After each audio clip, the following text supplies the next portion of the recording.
भी कम नहीं है, लेकिन हमारी तरह हथेली पे चांद।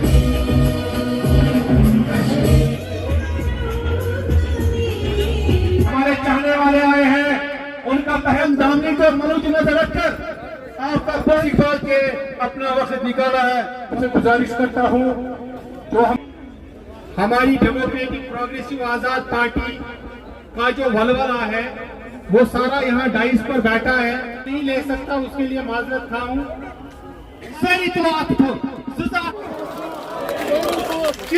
आज के इस एक साल के बाद पूरी स्टेट बुजुर्गों, भाइयों, बहनों, नौजवानों, बेटियों का बहुत मशहूर कि जिस दिन से पार्टी बनाई है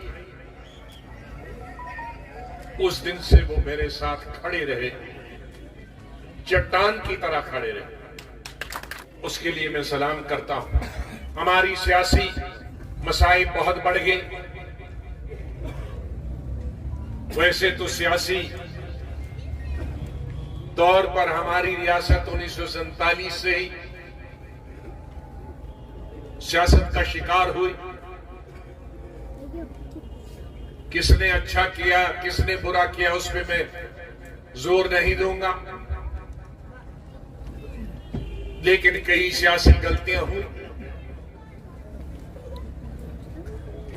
जिनकी वजह से रियासत आगे के बजाय पीछे चली गई।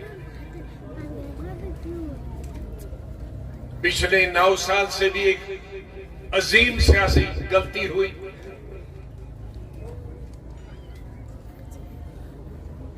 जो 370 और 35A और 35B, बहुत सारे लोगों को मालूम नहीं है कि 35A और 35B सिर्फ आजादी के बाद नहीं आया, बल्कि 1925 में महाराजा हरि सिंह ने लाया। पहला ऑर्डर 1925 में उन्होंने निकाला, दूसरा 1927 में निकाला और तीसरा स्टेट सब्जेक्ट की शक्ल में उसको कानूनी शक्ल 1930 में दी। तो उस वक्त के हुक्मरान ने भी, मैं इसका पार्लियामेंट में जिक्र कर चुका हूं कि काश अगर शायद बीजेपी को यह मालूम होता तो फिर शायद नहीं क्या होता, वरना इनको लगता था ये कश्मीरियों ने मिलकर कोई नई साजिश बनाया। उनको उस वक्त भी ये बताया गया, क्योंकि पंजाब के लोग उस वक्त पंजाब असली लाहौर को बोलते हैं और वो सबसे अमीर था, मुसलमान भी, सिख भी, हिंदू भी, कि ये जम्मू कश्मीर की जमीन खरीदेंगे और बाद में हमको कटोरी लेके भीख मांगनी पड़ेगी, जमीन के लिए हमें जगह दे दो। सबसे बड़ी अजीम सियासी गलती सरकार ने की, मरकजी सरकार, जिससे और हम पीछे चले गए। एक अनसर्टेनिटी पैदा हो गई, ये जमीन हमारी रहेगी कि नहीं। कोशिश की, जिसके लिए हमने, सरकार ने कोशिश की उसको छीनने की। मैंने जो कानून बनाया था, पहला कानून महाराजा ने बनाया था, शेख साहब ने उसके बाद बनाया, फारूक साहब ने भी कोशिश की, लेकिन मैंने बड़े पैमाने कहा कि जो जिसमें कब्जा है 20 साल से ऊपर, वो उसकी जमीन है। लेकिन असेंबली, वो मैंने घर के बैठ के कानून नहीं बनाया था, असेंबली ने पास किया और तमाम सियासी पार्टियां उसमें मौजूद थी, बीजेपी से लेकर नेशनल कॉन्फ्रेंस से लेकर पीडीपी से लेकर, किसी ने उसके खिलाफ वोट नहीं किया।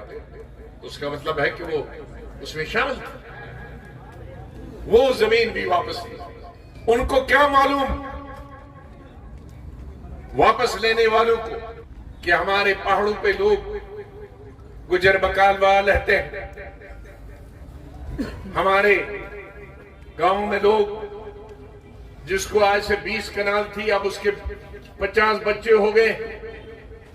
अब खेती के लिए जमीन नहीं है, अब घर बनाने के लिए जमीन की जरूरत पड़ती है उनको, सरकारी जमीन। खेती कब की खत्म होगी? क्योंकि हमारा पहाड़ी स्टेट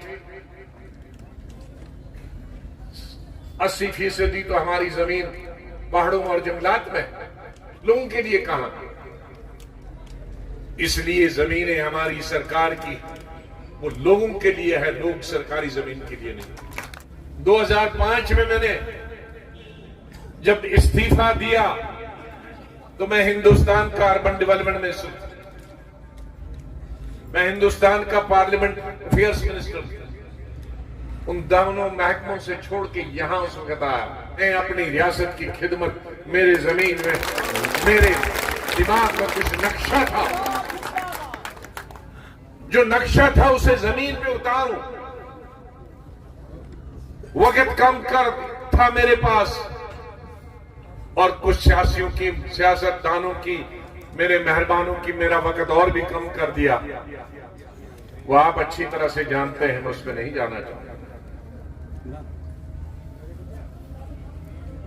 लेकिन मुझे यकीन है और मुझे अगर तसल्ली है सियासत, मैं ये कह सकता हूं कि मैंने उन 2.5 सालों में 15 साल के बराबर काम किया। इस वक्त है हमारी बेटियों को, हमारे नौजवानों को रोजगार का मसला, हमारी जहलत और गुर्बत, बेकारी और बेरोजगारी को खत्म करना सबसे बड़ा सियासी मसला। पिछले दिनों से बड़ी ताजा अफवाह, और ये सिर्फ जम्मू कश्मीर में ही, कि गुलाम नबी आजाद साहब लेफ्टिनेंट गवर्नर। अरे मैं कोई मुलाजिम हूं? मैं नौकरी करने आया हूं, मैं खिदमत करने के लिए आया हूं। यहां चंद लोग चश्माशाही जाएं, उससे रोजगार नहीं मिलता। मैंने जो नक्शा बनाया था 2008, आज मैं बनाना चाहता हूं, और वो नक्शा भी मैंने जाना।